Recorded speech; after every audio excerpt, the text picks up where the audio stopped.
Hello and welcome to this latest Business Green interview with me, James Murray, editor here at Business Green. And I'm delighted today to be joined by James Watson, who is a partner and head of decarbonisation at the international law firm Osborne Clarke, who are also a partner of the UK Green Business Awards once again this year. Welcome, James. Thanks so much for joining us. Thanks for coming for the chat. Pleasure, James. Yeah, really nice to see you again, and very much look forward to the awards and the continued sponsorship of that. Excellent. Yeah, no, thank you for your support of those awards. They are going from strength to strength each year, which in some ways shows the growth of the green economy, which we always like to think is still burgeoning. For those who don't know, Osborne Clarke, who are you and what's your interest in the sustainability sector? Yeah, sure. So Osborne Clarke is a large international law firm headquartered in London, but with offices around Europe and further afield. The bit of the ecosystem that I am predominantly responsible for is our decarbonisation practice, which is a multi-jurisdictional and multi-specialist practice covering M&A, investment, banking and construction, planning, etc.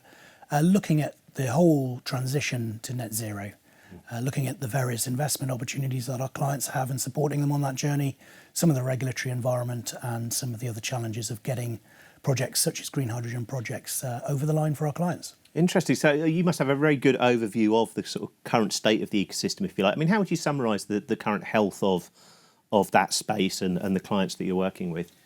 Yeah, I mean, from a sort of macro level, obviously at the minute there's a lot of political change underway.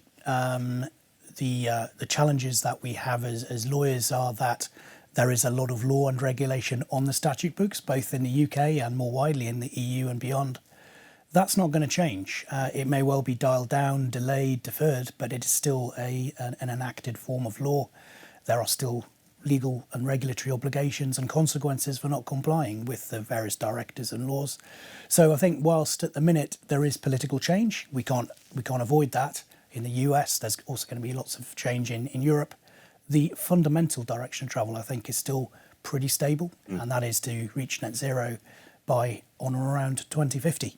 And that's feeding through into clients, into business. You're still seeing those clients coming and saying, look, we still need to comply with this, or we still want to invest in this area because we can see that direction of travel continuing despite some of the political and economic headwinds. Absolutely. I mean, there's the job of the lawyer is to often tell some uncomfortable truths to some of the clients that we know really well. Often our most progressive clients obviously have teams of regulatory specialists who just need a sort of light hand on the tiller in terms of support. They're quite progressive, they've got strategies in place.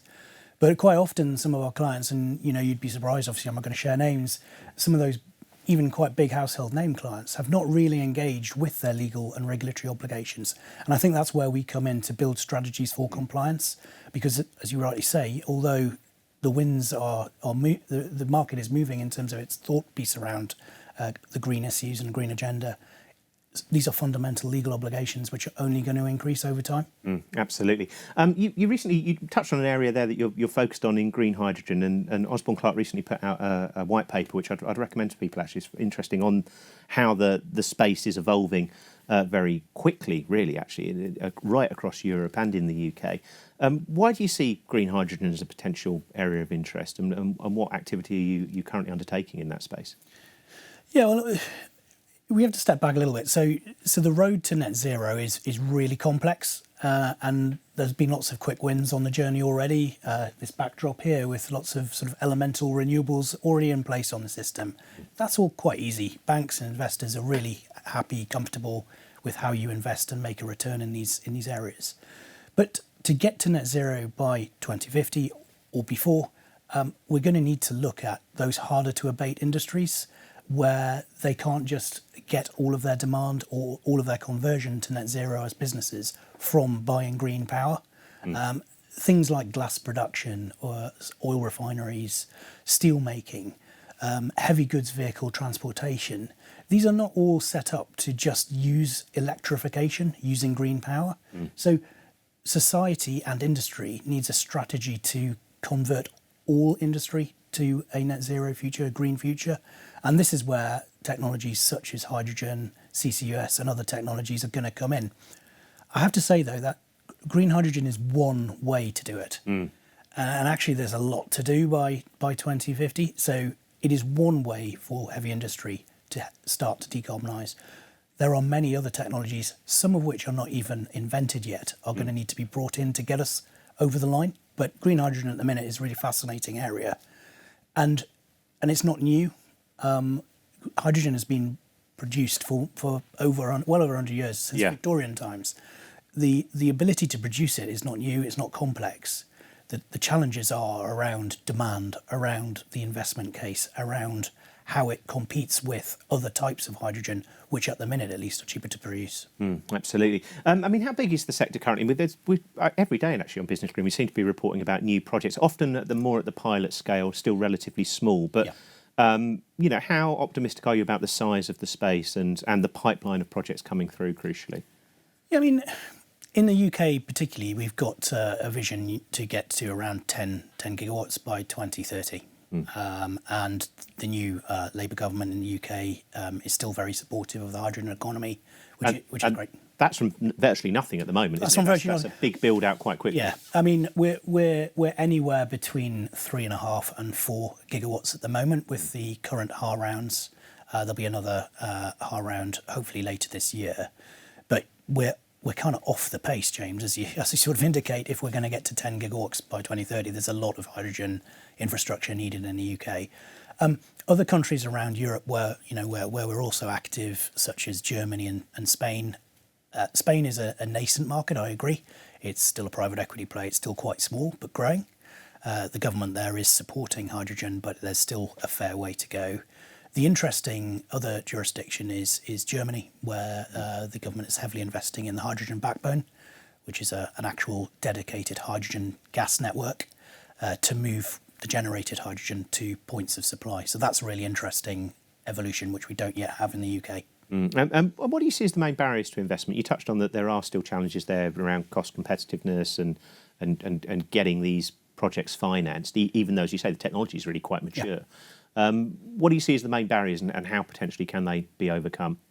There's several barriers. The first is just the infrastructure challenge. Obviously, in the UK particularly, we're struggling to get complex things built, whilst there is an ambition from government to engage with complex infrastructure, which integrated hydrogen production is. The planning regimes, the environmental regimes, the permitting regimes, they do still tend to inhibit the development of some of these complex infrastructure that we need to get to net zero by 2050. So I think that is an area of concern, and that is a policy lever the government can quickly get on top of. And I think this current government is looking at that quite seriously through the new Secretary of State and others. Other barriers to investment come down to demand, particularly demand. There needs to be a lot of work done in making the case for a user case, a defined user case in the UK, whether that be by incentivizing production. I'm not a big fan, we've talked about this previously, I'm not a big fan of subsidising an economy. I think it has an important role to get an economy going in green hydrogen, but it has to be a temporary measure. There has to be other demand levers to persuade industry in these heavily abated areas to move over to green hydrogen as opposed to, say, grey hydrogen or natural gas. Yeah. So there has to be a demand shift. And then I would say the final challenge is around relative cost. The reason green hydrogen is not taking off is mainly due to the fact that hydrogen can be produced much more cheaply with natural gas and other means. So until there is that sort of levelising of the cost of production, it's going to be very difficult for it to take off. But there's a number of different issues there. And where would that come from? Would that come from sort of technology improvements, renewables costs getting cheaper, or as you said, is there going to have to be a degree of subsidy or higher carbon taxes on the fossil fuel-based production still? Yeah, I think all of the above, James. I mean, it's going to need to be an integrated solution where demand is encouraged and incentivised, where policy levers are introduced to make it easier to produce it relative to other means, where there is a disincentive to use carbon-heavy methods of hydrogen production and use. But we're not in a terrible place. You kind of used the phrase of proving the concept. It's quite early stages, even with the HAR rounds and the clusters that are being established in the northwest and the northeast. But we've proven that it can work. Yeah. We're now at a point where we need to scale it up So I think that, and that is great to get to that first landing on the stairway up to net zero. We're kind of proving it incrementally. The problem is there is, in my opinion, a lack of momentum. And if investors have got difficult investment choices to make, because as we all know, it is difficult to raise capital at the minute because of inflation and interest rates and so on. Do they put their money in complex, high return but highly complex bits of infrastructure with no proven returns, or do they put their money in much easier and safer investments in the renewables space? Yeah. The answer at the minute is the latter, and that's again a shift that we can all work on and publicise. Yeah. You also actually see, similarly, interestingly, that argument mirrored a little bit from some environmental campaigners who say, hold on, this is kind of related to a fossil fuel industry, or it's born out of the fossil fuel industry, and we know renewables work, so let's just focus on that. What's your, I think you've touched on it already, the idea that there are processes that are going to need alternatives to electrification, but how do you get that argument across when, there is some suspicion, I think, of hydrogen amongst certain parts of the environmental movement? Hydrogen is a complex molecule, okay, and it is difficult to produce. The skepticism is that green hydrogen, particularly, is using a huge amount of power, but it is green power. It is power produced from renewable sources. So the environmental debate is less profound, in my opinion, than for the production from liquefied natural gas, even that which is combined with CCUS. But it is a heat and power intensive production process. The byproducts are water vapor. Yeah. So not carbon emissions, nitrous oxide and other dangerous chemicals. So I think the environmental concerns, some are legitimate, and that is actually what is driving some of the issues around the planning and consenting regime, particularly in the UK. But that is an education process that people like yourselves at Business Green, through your media work, but through the various industry bodies as well, can sort of make the case, the clean green case for why green hydrogen is much more environmentally sound as a fuel of the future than grey or blue hydrogen. And is part of that where the demand comes from? Because again, there's been an intense debate about the idea of using hydrogen for heating. And as you touched on there, the primary demand is more likely to come from heavy industry, heavy transport areas where electrification isn't an obvious alternative. Yeah, we've had various debates as we were building this white paper, roundtables and so on, and it was quite interesting because I thought it would just be quite obvious that as a backstop, surplus supply of green hydrogen could just be put onto the gas network. If you speak to the investor community who are going to put the capital at risk, they're thinking, hold on, this is a very valuable, very expensive commodity. Just putting it onto the gas network feels like the wrong endpoint. We actually want to create demand for a high quality, high return commodity in industry. Yeah. However, to get this whole ball rolling more quickly, there needs to be that floor price protection. That's what the investors look for. So if there is surplus demand, it isn't just flared off. It is actually deployed onto the gas network. So it is an endpoint that has to be used to help grow the sector. National Grid in the UK, and as I mentioned, the hydrogen backbone in Germany, we're already looking at gas networks. But as many of your readers will know, there are limits and tolerances around the amount of hydrogen you can discharge onto the network in the region of 20% before it starts degrading the system, etc. That's why the dedicated network is needed. But of course, that is hugely expensive. And in terms of that sort of high value demand from, for example, steel companies or auto companies or other parts of the sort of industrial ecosystem, are you seeing signs that that's coming through? There have been a few contracts signed, haven't there, early stage of companies going, we want green steel or we want green aluminium that is built on low emissions. And that is that sort of an emerging field you're starting to see? It definitely is. We have been engaged with some of the clusters in the northeast of England. And what's interesting there is the business case around sort of co-location. So you're co-locating green hydrogen production next to the point of demand, whether that be a steel mill, a chemical works, or whatever it might be. That's where there is a real synergy between supply and demand, which drives use. You've got that proximity principle coming into play. So yes, we're absolutely seeing it picking up. The other areas, obviously the Bamfords in JCB and many other large equipment manufacturers are converting some of their fleets over to full green hydrogen combustion units. We also work with a number of port operating businesses. And again, some of the large bits of transportation equipment used on ports and container terminals, again, using hydrogen fuel because of that, the torque that gives ahead of a battery pack, for example. So we're definitely seeing it grow. People like Tate and Lyle, sugar producers, co-locating hydrogen production close to them on the Thames estuary. So there's a lot of good news stories, but it's still, I can't get away from the fact that there's still a lot more momentum to build. Yeah. What I'm trying to get across, and I think our paper sets out nicely, is that the fundamentals are there. We shouldn't be.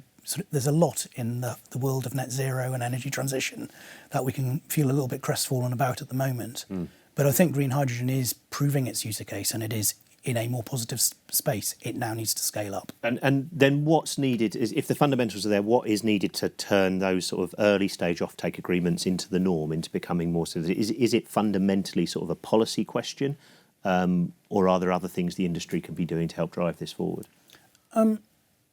At the moment, cost of production is key for industrial uptake of hydrogen and other industrial chemicals.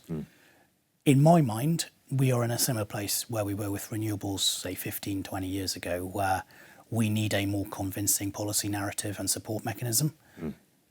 CFD has been mooted. Obviously, you've got the subsidy through the HAR rounds. That needs to be scaled up a bit, I think, in the same way it was for early adoption of solar and wind. There is a justifiable policy case for doing that at the moment. I think, though, as I'm saying, because the fundamentals of production are sound, that subsidy can be withdrawn reasonably quickly. Yeah.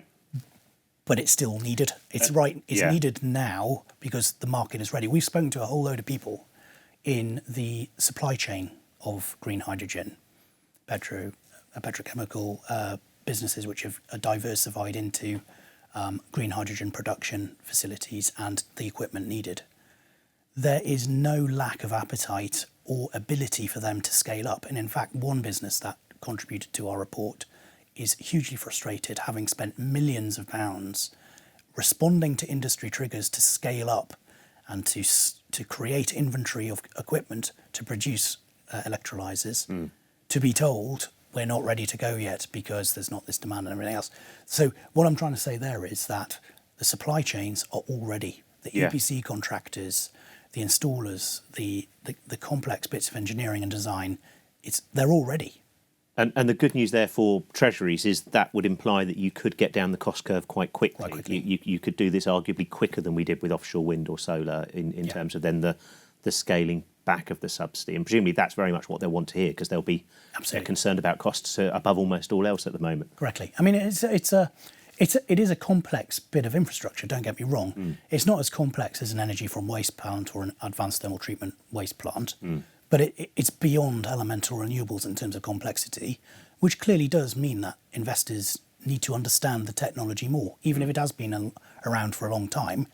I think the point I'm making, though, is that we have the skills and we have the ability to scale that element of it up quite quickly. And one thing we haven't touched on is how important is this within the wider system play of an increasingly renewables-reliant grid? Because obviously there is this argument that green hydrogen is one of the potential ways you could have that cost-effective storage for those periods when you've got surplus wind generation in particular. Yeah, it's a really good point. Obviously, we're going long into BESS, battery storage technologies at the minute. We're looking at pump storage hydro. In fact, our firm is looking at a big project at the moment in that space. So there are viable storage technologies, but for various geopolitical and other reasons, reliance on lithium-ion batteries, rare earth metals, just the environmental impact of their production and disposal and reuse they're starting to become bigger issues, hence the move into looking at bigger forms of storage, such as hydrogen, such as pumped storage hydro. So yeah, it's definitely part of the mix. It can be stored. It can be stored in physical form in ammonia. It can be compressed into compressors and then discharged from big storage tanks. So there are means to store it effectively and to use it as part of the balancing mechanism. But again, these areas are yet to be used in hydrogen. But I come back to the same point. We have already proved that storage ancillary services on the grid work because we've created contracts with National Grid for batteries and other things. So it's an extension of a regulatory and incentive regime which is already there. Yeah, absolutely. To wrap up, let's look back to where we started. You're head of decarbonisation in the UK at Osborne Clarke. As you look across the piece at the sort of the pace of decarbonisation to date and the next phase of where we're going on the net zero transition, how optimistic are you feeling in the current climate? Where do you see the potential areas of opportunity and that you're investing your expertise in as a business? And the flip side of that, where are you seeing some of the more worrying challenges that your clients are having to face as they look to hit their net zero targets? Maybe tackle the second limb of the question first. A lot of our clients are starting to get quite confused, I would say, by the policy signals and the market signals at the moment. Obviously, the change of regime in the US, there has been a lot of political change in Europe, and that will continue. There is definitely a source of confusion around which horse to back, let's say. Should we remain on an ambitious, let's say, net zero track to 2050? Or should we be looking at it more as a transitional journey, taking more time about it, doing it in a slower and incremental way, potentially still getting to the same end point? And I think clients, both from their lawyers, but from their other professional advisors, are looking for some guidance, particularly senior people in our clients' businesses, whether that's investment directors, fund managers, or into the C-suite of some of our clients who are operating in this space.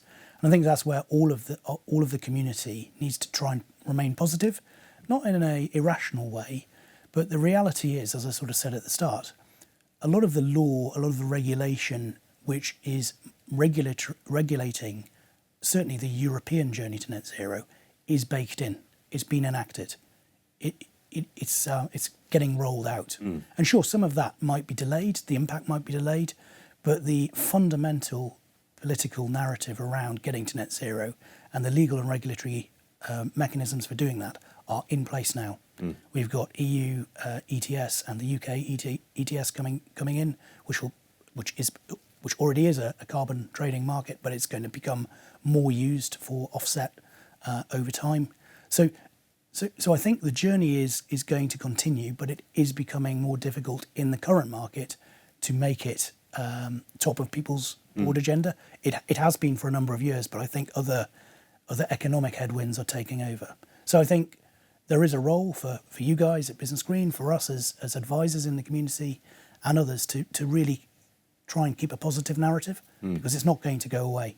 And that positive narrative isn't necessarily that hard to make, isn't it? Because it's the same arguments that were there before about climate risk, cost competitiveness, Correct. Public pressure, all these things, despite the slight shift in the media narrative and the political discourse, they're still very much present. Absolutely. And if you bake it down to its fundamentals as well, what is a green economy about?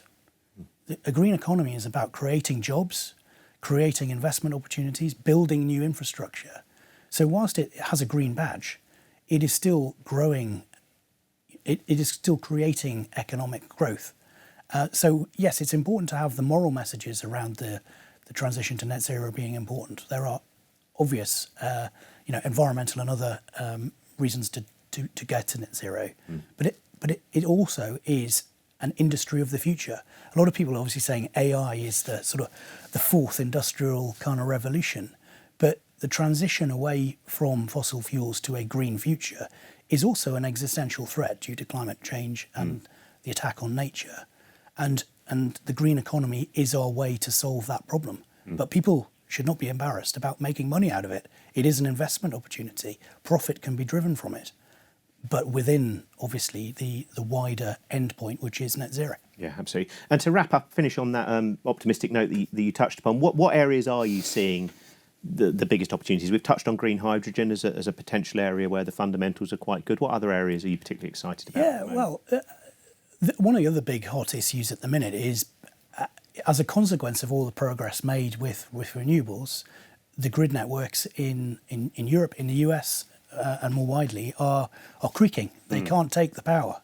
And again, that's a great investment case. The National Grid, the system operator in the UK, is strengthening our grid, both from a transmission and distribution perspective. And again, drives economic growth, drives infrastructure, drives jobs. And there's going to be a lot of work in that. And we're starting to get involved there. Carbon capture, use and storage, likewise, opportunities there.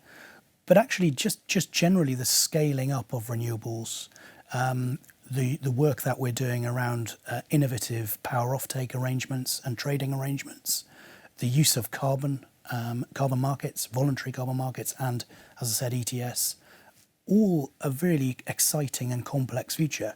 The reason I love this area, and I know we've talked about this before, and you like it as well, is it's new, it's fast evolving. There's always something to talk about. There's always an opportunity to get a hold of.